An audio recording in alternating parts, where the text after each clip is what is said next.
Assalamu alaikum and welcome everyone. And thank you for the kind introduction. So I'll just make a start. I hope you can see my slides and can hear me. If not, please just mention in the chat and we can see what we can do. So thank you, massive thank you to all the organizers. It's been a lot of work in the background in putting this careers webinar together. And I think it's a wonderful opportunity to share with our new colleagues, new graduates from wherever in the world they are looking at possibly coming to the UK and working in the UK. So I just wanted to give you a bit of a background of the way UK health system works and how the workforce has changed over time. So National Health Service is the single organization in the UK which provides the healthcare to the whole population. It was established in 1948 on the basis of free at the point of delivery, so which meant it was free for everyone and accessible.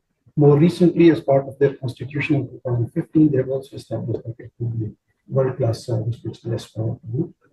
It's one of the world's largest employers, and currently it employs about 1.5 million staff. So that to give you an idea, it's a massive organization which is there to serve approximately 70 million population. Amongst the 1.5 million staff, it has about 56,000 consultants. There's the specialist or the senior independent practice grade in the NHS, and they are supported by junior doctors, about 70,000 plus. That broadly covers doctors who are going through formal training to become consultant or specialist, as well as what we call resident or locally employed doctors who will be in a supportive role. So since its inception, it has massively relied on support from international workforce, whether it's medical staff or non-medical staff. It would not have been possible for it to function without that support from the international workforce. So at the moment, just about 1/5 of its workforce is from outside the UK or international. And if we talk specifically of doctors, which we use the term international medical graduates or IMGs, they make about 41% of the medical workforce in the NHS at the moment. And it's a massive number, 130,000 plus. As I mentioned, they are essential to the delivery of healthcare, and without them, it would not have been possible for NHS to stay up to date with its core principles or values in terms of providing the best possible care free at the point of delivery. Just to give you a bit of a background where those doctors come from, as I said, about 65% are from within the UK, but then the rest come from a wide range of nationalities. Bulk would be from what we call the ex-Commonwealth countries, but then there's no limits to come from anywhere in the world and work in the NHS. But this gives you a bit of a breakdown. If you can see, after India, Pakistan is the next most common country, and there's a long list.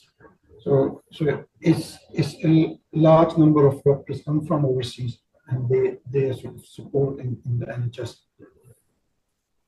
Sometimes I've been working in the NHS about completing my 23 years soon.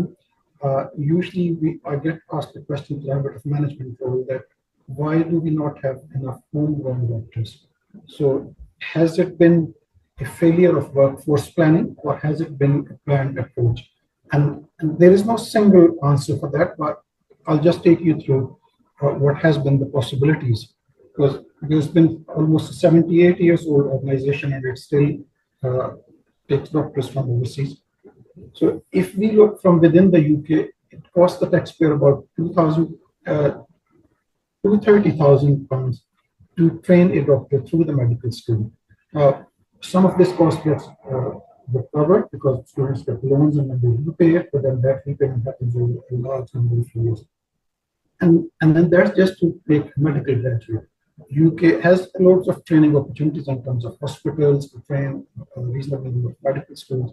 So theoretically, they could have opened more medical schools, but it's quite an expensive business to train someone to become a doctor. Similarly, for someone to then move from becoming a doctor to train through the ranks to become what we call a junior doctor, that is another £250,000 to £70,000 per person. So it's a lot of money involved. So one could argue that probably it has been a cheaper option to get people from overseas, or it has not been financially viable to invest that much money. So that could be one possible reason. Or alternate reason could be NHS has always valued the diverse experience overseas doctors bring, so they have always kept that door open because it enriches the overall experience of working in the NHS. So whichever way you go to take that argument. So if we still look at our population, the way of the health workforce we have, if you compare within what we call the developed world or the OECD countries, UK still has fewer doctors as compared to other countries. So we have about 3.2 doctors per 1,000 people as compared to some of the countries which have almost up to 4.5. So there is possibly a gap to fill. But then the dynamics are changing as we will discuss as I go through the few slides. Is this gap going to be filled by doctors, or are there any other alternatives being explored? In terms of the overall medical workforce, it has kept growing with time as the healthcare has become increasingly complex. There have been more treatments, more sort of subspecialties being introduced. There has been an ongoing increase in the number of doctors over the time, both in the doctors as fully established consultants as well as what we call as the training grade or resident doctors, the new term being used these days. And that has a justification for it because it's not that only the care has become complex, the workload has increased as well. COVID has been one major reason where everything was put on hold other than the very essential care. So there is a lot to catch up. But then also, if you remember, there was some pay dispute a few years which caused a lot of disruption. And I'm glad there was one imminent one now, but I've been told that that possibly has been sort of stalled at the moment because the discussions have started in a positive way. So that has created a backlog. At one point, it was a backlog of about 14 million patients. It's now around 8 million, which you can imagine is still a massive backlog to clear. So that gives us an idea that even our existing staffing levels may not be enough to deal with this backlog of workload. If we look at the vacancies, there are about 110,000 or 111,000 vacancies within NHS, and they have changed over time. But if you look at the middle bit, the yellow sort of zone here, that's for the doctors. Broadly, that has stayed more or less constant. So that means if you go back at least last 7 years, there has been vacancies for doctors and there has been a demand for doctors. Although one could argue that sometimes there are gaps between recruitments. When someone leaves, it takes a while to recruit a new person. And those gaps may be because of those, especially when you look at the scale of the overall organization. But there are still some gaps. And that again gives that idea, especially for the secondary care, which means in the hospital setting, there are still around 10,000, less than 10,000 vacancies within the NHS. If we look at the trends for the last 4 years, when we look at the staffing levels, the significant proportion of those gaps have been filled by people coming from overseas. So in 2023, about 41% of the doctors were trained overseas. So that was the roughly numbers which was coming. But what has happened is the way there have been changes to the PLAB exam, which now is going to be called UKMLA, medical license assessment. It used to be a more of a competitive in the sense that only the pass rate will be linked with the number of vacancies in the country. So that in a way meant if you passed PLAB, there was a significant guarantee that you will within a few months get a job. But that link was broken at some point, so it became more of what we call a qualifying exam. So anyone with the right skill set could get a PLAB pass, but then there was no linkage with if they can get a job. That also linked with increase in medical school numbers in some countries, especially India, Pakistan, I'm sure some others, meant there were more graduates coming out of the medical schools nationally. So the number of people taking PLAB significantly increased. And that automatically meant that there was more competition for a job. And we have seen that increasing. So it used to be like 1.5 applications per post. And more recently, it's gone up to 4.7 if we look at the overall, and it's likely to increase as we go further. So that might mean of the people who can apply for a job, there will be only a small proportion getting that job, and then the rest will be reapplying for other roles. So that gives an idea where the real challenges are going to be. So this can give an idea of, we can see, whilst there has been an increase in the people applying from within the UK, because UK a few years ago expanded, they've opened a few more medical schools, but they wanted to grow their own, and that has been increased. But you can see there has been almost the number of international medical graduates applying has almost doubled within 2 years, from 10,000 in 2023 to 20,000 in 2025. And this trend is on the rise. And when I was talking about the competition, obviously it varies between specialties. Some specialties are more popular than others. It varies within the area you apply, or it varies within wherever there are other challenges. But you can see it's becoming quite competitive. Even my background is histopathology. If you look at it towards the end of the school, it used to be hard to recruit area. We used to offer incentives, but now you can see it says 5, and I think last year we had up to 10 applicants per post.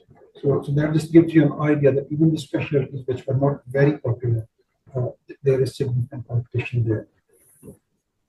What that means that in this year, we might have 20,000 plus individuals either inside the UK or internationally who fulfill the requirements in terms of the license registration, but they may not be without a job, or they may be competing for jobs. And that creates a significant frustration, especially for someone coming from overseas.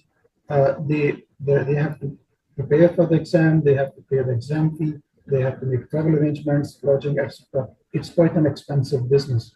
So it makes a huge difference when there is an increasing difficulty in getting a job. So how does future look like? If on the one hand, we know the care is becoming increasingly complex, that should mean we need more doctors. The need for healthcare staff is likely to increase. So theoretically, we can say there is a backlog, there is going to be increasingly complex care. We will need more doctors, and we also have a lot to catch up when we compare with our neighboring countries. But then there are two compounding factors here. One, UK has expanded its medical schools, so those new graduates have just started coming and filling the market, and that means there are going to be more homegrown doctors. And also there has been a gradual shift towards what we call multi-professional teams or advanced role development, and we have heard about from press as well, whether it's physician associates, whether it's like advanced nursing and allied healthcare roles. So there has been a massive expansion and investment in that.